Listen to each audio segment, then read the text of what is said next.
यह कहानी एक गरीब युवक की है। वह गरीब युवक कमाने के लिए गांव से शहर आया। कुछ समय बाद उसको अच्छी नौकरी मिल गई। इसी दौरान उसके कई भी दोस्त बन गए। इनमें से एक दोस्त का घर रास्ते में ही पड़ता था। दोनों ऑफिस साथ साथ जाया करते थे। वक्त बीतता गया, काम चलता रहा। अब उसे नौकरी में भी तरक्की मिल गई थी। तनख्वाह भी अच्छी खासी हो गई थी। वह बहुत खुश था। आज उसका जन्मदिन है। वह आज बहुत प्रसन्न है। ऑफिस में लोगों ने जन्मदिन की बधाइयां दी। शाम को ऑफिस से छूटते ही अपने दोस्तों को साथ ले शहर के एक बड़े होटल में जबरदस्त पार्टी की। पार्टी समाप्त होते ही सारे दोस्त अपने अपने घर चले गए। वह गरीब युवक यहाँ आकर इतना घुल मिल गया कि उसे अपने माँ बाप, भाई बहन का जरा भी ख्याल नहीं आया। गांव में माँ बाप ने अपने बेटे के लिए मंदिर जाकर पूजा की।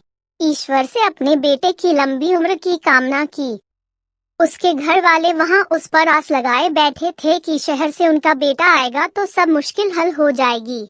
लेकिन वह सब भूल गया था। उसे दोस्तों के साथ घूमना, पार्टी करना, फोन पर बातें करना, यह करने के लिए उसे समय था। लेकिन अपने घर वालों की ओर कभी ज्ञान ही नहीं गया। पैसों से घर खरीदा, कार खरीदी। एक बार भी अपने घर वालों को बुलाना उसने जरूरी नहीं समझा।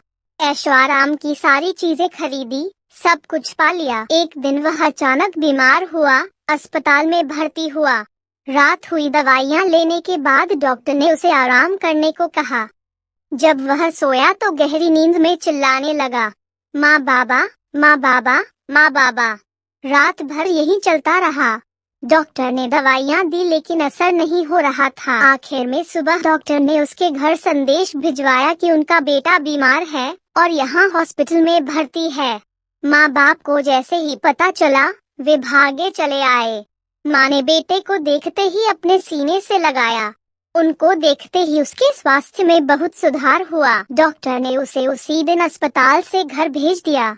मानो माँ बाप उसके लिए दवाइयाँ बनकर आए थे।